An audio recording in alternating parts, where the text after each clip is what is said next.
Thank you, Deputy President. As we approach the next election and I near the end of my term in the Senate, I'm incredibly proud of what the Albanese government has achieved in just 3 years. Looking back, I see the firm foundation of our legacy and indeed where we are headed. It has been rewarding to engage with voters, communicate these accomplishments, but most importantly, to have their input. Serving on the government benches, there are moments when you make your own contribution on key issues and other times when you provide support for the excellent work of others. And I must say this reflects the strength of our political party and movement. Whether it is in the party room, the parliament, the shop floor, the boardroom, the classroom, within community groups, together we listen and together we take action. So Australian voters can be sure of what Labor and an Albanese government stand for.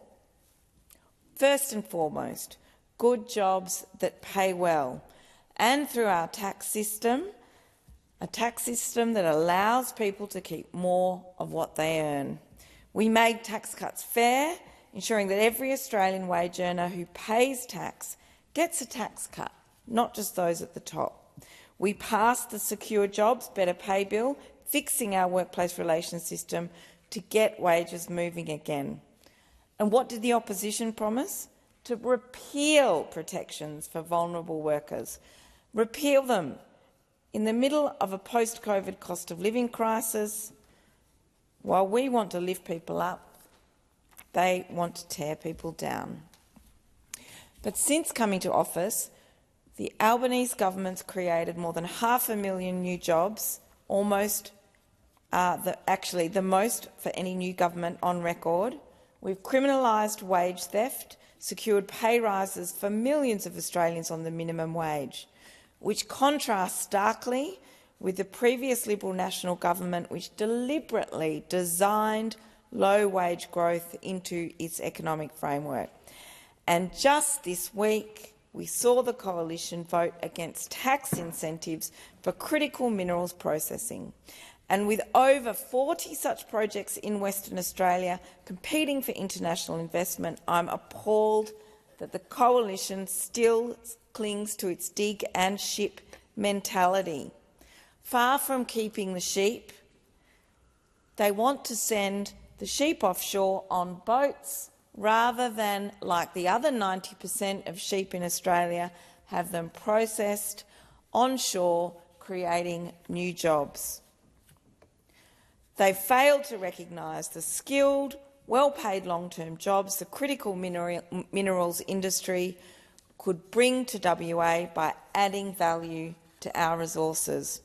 And instead, to the town of Collie, which is just one place that wants these projects as part of its transition in its local economy, to Collie they want to bring not critical minerals but a nuclear power plant. On healthcare, we know that Australians know that Labor's committed to strengthening Medicare, tripling bulk billing, urgent care clinics where I had the privilege of opening the one in Bunbury, and this week initiatives to make birth control cheaper, more accessible, with better and more affordable support for menopause. So as a government, we've been taking action and listening to women. And it's been great to participate in Senate committee inquiries on reproductive health and menopause, both of which I've been part of, that have made big contributions to the nature of the policy commitments that we've delivered. As a committee member, I've also contributed to the fact that the government's raised care standards and accountability in the national aged care system, including providing meal standards.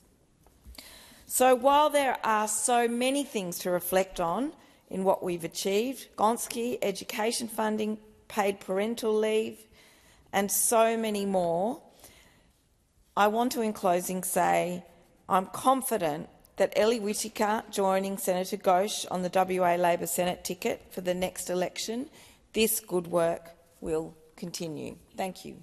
Senator Hanson. Thank you very much.